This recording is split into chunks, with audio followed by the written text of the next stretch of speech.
Today we'd like to discuss something a little different, diamond exploration in Canada, which at one time was extremely popular in this part of the world, but over the last 15 years, as things come and go, it has become a little bit more difficult and a little bit more exclusive. Disclaimer, please read, because I'll be saying some forward statements if you have the time. Okay, Arctic Star has two properties that are our primary properties. Our main property is Diagra, which is in the Northwest Territories, where really all the, that's where diamonds originated really in Canada and really got their momentum. Our other project is in Finland, which we've been working on for 7 years, and we've had some good success there, but currently we are focusing on Diagra. And I'm going to give you an overview very quickly and not a lot of specifics because it gets very confusing if I talk about specifics and no one understands. So I'll start off with my partner in this and a director and our head of exploration is Buddy Doyle. Buddy Doyle ran Rio Tinto when they found the Divek diamond mine. That mine has produced over $22 billion US worth of diamonds in its existence. He started that exploration back in 1994 when he came over from Australia. Very successful, found 101 kimberlites in Lac de Gras, the most of any single person. So he has a really good understanding of this environment as it pertains to diamonds. Just to give you an example of how lucrative this can be, back when Divek opened up, their first year's production was 1.8 billion profit. So that paid for the mine within 1 year and had $400 million profit on top of that. So it's a very lucrative, even at that price of diamonds, because today, and this is what I want to kind of emphasize on these rougher points, the top of the pyramid is diamonds have never done better than we are dealing with right now. The price of diamonds for rough is at their highest, within 5% of their highest price ever. So it's a great industry to be in if you can be successful. Now, for an example, in 1995, there was 154 listed TSX diamond exploration companies. There is 4 now. So you probably don't own one. And that's a problem because we don't have a lot of understanding. We just don't get a lot of acknowledgement of progress. So one of our things that we're doing right now, and what I'm trying to do today, is a little bit of education as we go along here. And scattered with really good points of what we're achieving right now and what's in process right now. So we are up in the Northwest Territories. These are just a little bit of Zeminski's. This is where the diamond market currently is. And this is one of the absolute knowledgeable people in the world, in the industry. Diamonds are doing very well right now. So that's kind of what this graph suggests. Same over and over again here, but and here we get to the key project that we're actually involved in right now, and we have just drilled this spring, and we are anticipating results actually in the next couple days for one of the discoveries we had here. We'll get into that shortly. This is where it is, Yellowknife, just north of that. Akadi, Chuck Fipke first started this back in the 80s when he was doing his mineral sampling. He eventually found Akadi. It became the first diamond mine in Canada. Rio Tinto came in with Aber Resources and shortly thereafter developed the Divek Project. Both those companies, in that little box, there's been $55 billion US worth of diamonds coming out of it. So it's very lucrative if you're one of the people who can produce. So we got involved in this project because Buddy had an idea. When he found his 101 kimberlites back in the 90s, almost everyone was drilling mag lows. So they do these geophysical surveys over their ground, whatever it was, and they drill mag lows, and they'd hit kimberlites. But those kimberlites, none of them made mine plans. So you're getting like a lot of, 95% of all the pipes drilled up there in those days were mag lows. It was easy. If you're an exploration manager, you're not going to go wrong hitting another pipe.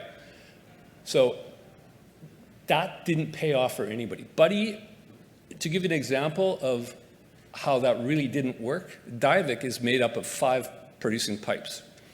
None of them are magnetic. So it took them 3 years of drilling mag targets being unsuccessful to figure out something else is going on here. So what he came up with, and it wasn't his idea, but it was actually a Russian idea from the 70s, that to get a magnetic signature, you need heat involved. And heat is negative for diamonds. It starts the resorption process, either a little bit of a resorption or a lot to where there's no diamonds. And that's what was happening in a lot of these pipes. It doesn't mean that a magnetic pipe can't be lucrative. It can, but it's highly less probable than a non-magnetic pipe. So those pipes ended up being gravity lows, EM targets, but not magnetic. So the most prolific pipe up there is A154 South for Divek. It's 4.85 carats. It is an EM target with no mag. It sits 50 meters away from a magnetic target that's barren. So within 50 meters, you've got something beautiful, and 50 meters away, you have something completely barren. So that's the philosophy that he got into. He took 20 of his pipes that were all magnetic lows, did these very large grids around them. And this is unusual because when we do geophysics, we usually do a quick a survey in the air, whether it be EM, mag, and then we go to the ground to follow up, and we go really tight over the mostly because of money, it's expensive, over the anomaly, and we just get off the edges of the anomaly. We see it, so we know it, and we drill it, or we don't drill it, but we just get off the edges of it. He produced 20 grids of 1 kilometer by 1 kilometer around these pipes. And he ran gravity and EM around all these magnetic known kimberlites that he had hit that were unproductive. He found 10 more pipes. Now, the real interesting part about that made us do this, is every one of those pipes had a better diamond result than the sister magnetic pipe. So it became really clear that philosophy is a reality. So our property, the Diagra property, is in blue and yellow up here. That's the old Hardy Lake De Beers property. So you had 3 major companies in there. You had BHP, you had Rio Tinto, and you had De Beers, the 3 largest properties in the entire Lac de Gras. 2 of those had mines, and 1 of them didn't. And that's important, because if you're an exploration manager and you're unsuccessful spending $10 million a year, next year you're going to get $8 million, and the year after that you're going to get $4 million, and the year after that you're fired.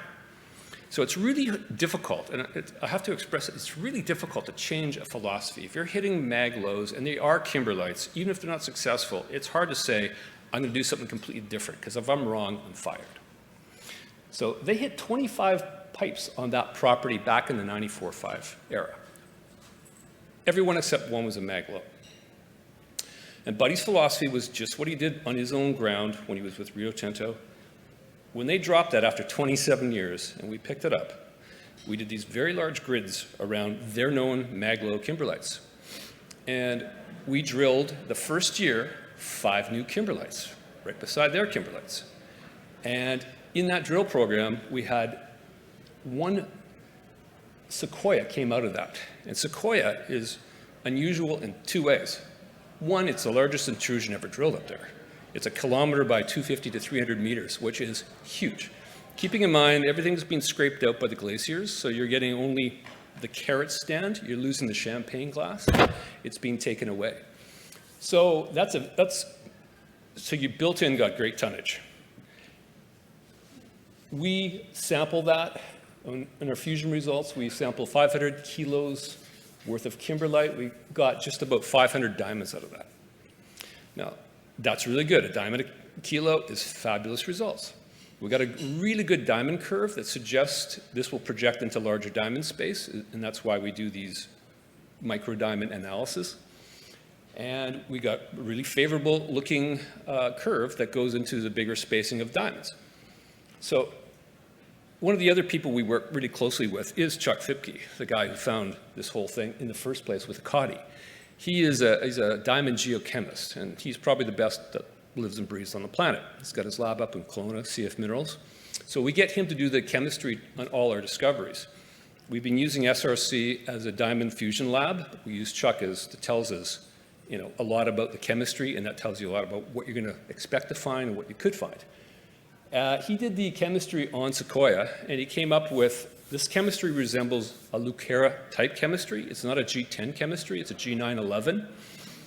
The diamonds are being sourced from 600 Ks down, as opposed to about 200 Ks for normal chemistry up here. What's very common up here is G10 chemistry, and you're sourcing your diamonds from about 200 Ks down in the mantle. So that was the big thing, and that's where type 2A diamonds come from. Type 2A diamonds are those diamonds that are very rare, but they're the ones that come up with no inclusions, they're very pure, and they can be 1,000 carats plus. They're completely different than the stuff coming up from 200 Ks. So that was exciting. So Chuck came by and said, you got the best chemistry out of all the mines in the world, and there's only like 3 or 4 that produce this kind of chemistry, and those big diamonds, this is the best I've ever seen. And he is a chemistry king. Secondly, Buddy's curve is telling you that it's going to project into big diamond space. So those 2 examples of why we think there's going to be big diamonds in that specific kimberlite. And the third thing was we had SRC run nitrogen tests on our diamonds, and 50% of them came up with no nitrogen, which means they are coming from 600 Ks down, and they are that big diamond potential.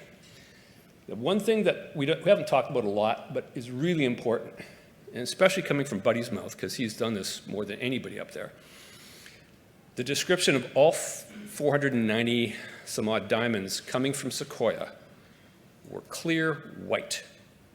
And that is highly unusual. So the best pipe in Lac de Gras, A154 South, that has made billions of dollars, 30 to 40% were clear white. The rest were off-colored and bort. So it's really unique chemistry, and we have followed it up this spring by putting 6 more holes with HQ in it. Bottom line is we came up with 2 metric tons of kimberlite that's being fused right now in SRC and will be out very shortly. We also had a new discovery. We had a real difficult time with the weather up there this year, so we probably put 4 holes less than we wanted to in Sequoia, and we only got a chance to drill 2 new exploration targets, which there are 35 ready to go. So there's a lot to do, a lot we've found, but Arbutus is coming out, the results to that, and that sits right beside it sits right beside a De Beers pipe called Finlay that was drilled in 1994. Now, De Beers is an odd organization. They don't do things the way most people do. When you drill, when you do work on ground in NWT, you're supposed to report it to the government. You get credit for that, you get assessment work, but they choose not to do that. So this target, Finlay, they put 7 holes into in 1994. They hit 25 kimberlites. There is no other kimberlite they put more than 2 holes into. There's something about, like, we drill, it costs money to do this stuff. They never reported diamond results out of any holes. So we hit Arbutus about 75 meters away from Finlay. The chemistry's with Fipke right now in his lab. It looks very interesting, the chemistry. We'll have the diamond results on Tuesday morning. Actually, the news will be out Tuesday morning. We'll have the diamond results prior to that. So we're going to have a really good look at that because that area is really interesting. These things occur in little families.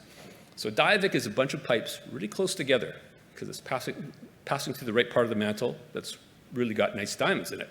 So is a Coddy, save for their one stringer pipe, Misery. It's quite a bit off, 30 kilometers off to the side. We're in the middle of just waiting. It could have been today, but it wasn't today. But it will be on Tuesday morning, our first results from that spring program that's really going to take us forward here. And it all comes down to, again, the diamond prices are doing, rough diamonds are doing fantastic. You just have to make it happen. And we're close. We're getting very close to that. And we're not known by anybody because nobody knows about diamond exploration anymore.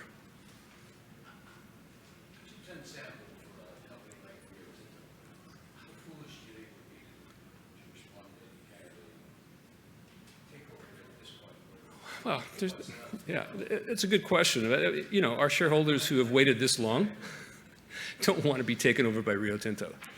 I mean, yeah, I mean, it would be foolish. I mean, I don't think that works. There's nothing built into our price. It's all negative. It's trading way below what it should be. But that's the time and the space, and that's fine. We've managed to live. This company was incorporated and started diamond exploration in 2002. It has never done anything else. Like, we know what we're doing. We have the best people on the planet doing what they're doing here. There's nobody else. Like, we know all the De Beers guys, we know all the BHP guys, we know all the Rio Tinto guys. They all work for us. You know, it's a small, small little community. But the money's there if you're successful. And we're following Buddy's program here. This is, you know, what I do is I manage him. He's very good at what he does, and he's been very successful. And we're very close to making this a reality.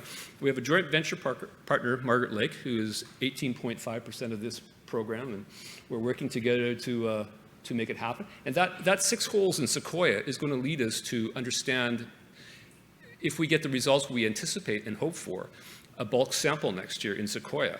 And that will lead us to taking that last step and actually packaging this up. We never intend to build a mine here.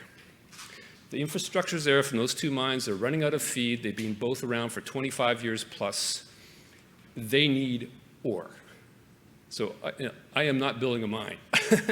I am building an ore body. And that takes 8 years less than building a mine. I don't have to permit. I just have to put X amount of holes in, get someone to do some really high-end math, and it's got a price tag on it. And there's buyers. We've talked to them. They're there. It's just, there's no competition. We don't have, it's a really odd world, the diamond world. It's good, hopefully it comes back. I mean, don't worry about synthetic diamonds. As I said, the price of rough natural diamonds is at the highest it's ever been. There's been rubies, fake rubies, synthetic rubies for 40 some odd years. They don't compete in the same market as real rubies. And rubies are more valuable than diamonds, by the way. So that's not a real threat to anybody. The diamond market's super healthy. The diamond exploration market is kind of us in North Arrow and one other group out of the UK. Those are the real people doing it. So stay tuned. We have a really, in the next 2 weeks, you'll have a lot of results coming from our spring program. And that could really push us right over the top. I think we're super undervalued. If this would have happened in 94.5, I think it would have been a different scenario. But it is 2022. Well, Divek's reported to have about a 7-year life left. Ekati's more because they've been copying Buddy and doing exactly what I've just told you we did. Everybody follows Buddy eventually. So they found some new pipes. I think they're 2030 right now for Ekati. But these things are highly valuable. They make a lot of money. None of these mines in their worst year ever made less than 800 million US in their worst year. So it's a great business to be in if anyone understood the business. So anyways, thank you very much. And that's where we are today.